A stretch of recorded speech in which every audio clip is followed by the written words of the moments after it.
Olá pessoal, seja bem-vindo aqui ao nosso canal, tá bom? Eu havia prometido, na verdade, a vocês que eu iria fazer uma explicação, tá? Sobre o uso de algumas fórmulas matemáticas no contexto das equações exponenciais.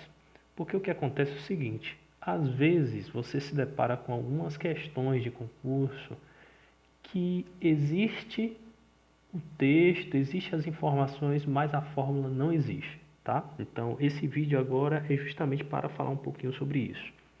Bom, o que é que acontece? É porque existe uma relação muito grande entre matemática financeira, matemática financeira e exponencial, tá bom?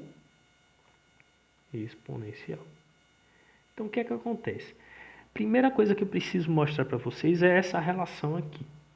Nessa fórmula que vocês estão vendo aí, que eu coloquei aqui para vocês, é uma fórmula de matemática financeira, tá?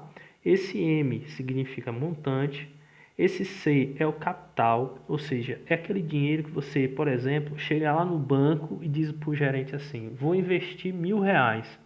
Então, esse dinheiro que você está chegando para colocar lá no banco, ele é chamado de capital ou capital inicial, mas que em geral a gente chama apenas de C, tá bom? Esse I mais 1 mais I, desculpa, esse 1 mais I é chamado em matemática financeira de fator de aumento, tá bom? O que significa esse 1 mais I?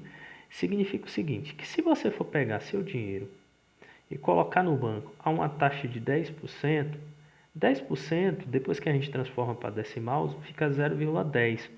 Então significa que você vai chegar aqui e vai somar com 1, ó.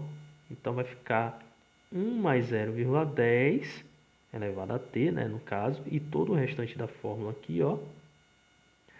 Então a fórmula vai ficar assim, ó.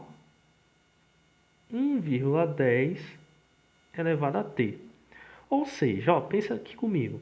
Se aqui a taxa do banco foi 10 e aqui ficou 1,10, se essa taxa fosse 15%, por exemplo, aqui seria 0,15, então aqui seria 1,15, concorda?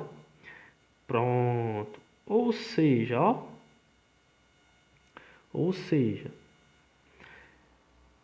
isso aqui que eu vou circular para vocês de laranja é a estrutura básica, digamos assim, da fórmula de matemática financeira não, da fórmula de juros composto, na verdade, tá bom?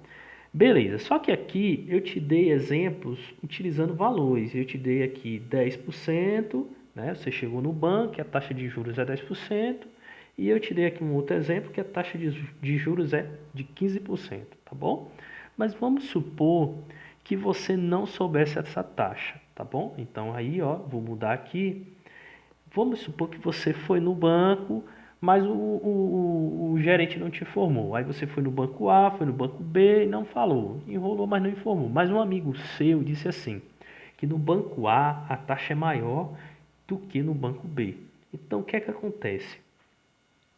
Você não sabe a taxa. Você não sabe.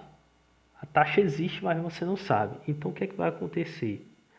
Você vai pegar o seu capital e vai multiplicar pela taxa que você não sabe, que eu estou chamando de A, elevado a T.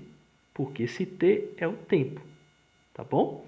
Se você for para o banco B, você vai usar a mesma regra, só que agora multiplicando por B elevado a T. Ou seja, ó, observe, esse M que é o montante, esse C que é o capital, não está variando aqui também.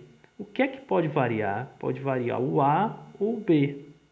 Isso vai depender da taxa do banco, tá bom? Ou seja, o que é que eu quero dizer para ti? E qual é a relação que existe com exponencial?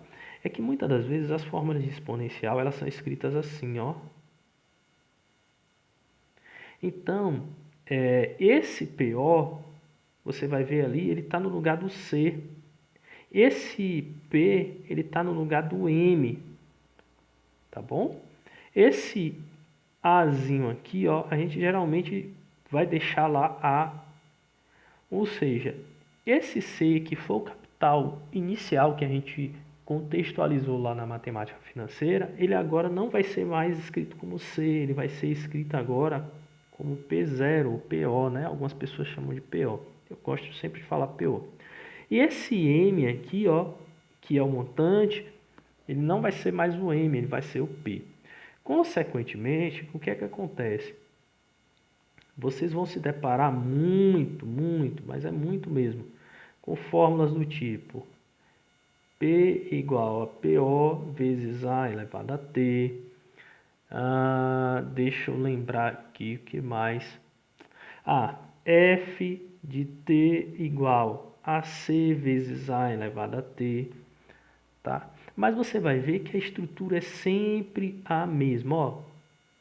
Sempre a mesma, ó. Ó, sempre a mesma, tá bom? Tá bom? E aqui, ó, elevado a T. Então, é essa dica que eu tenho para falar para vocês, tá? Se de repente você não domina bem matemática financeira, a fórmula de juros composto, é interessante dar uma revisada nela, porque ela é muito cobrada nas questões de equações exponenciais, tá bom? Obrigado pela atenção. Deixe seu comentário aí e até nossa próxima correção, tá bom? Forte abraço, sucesso!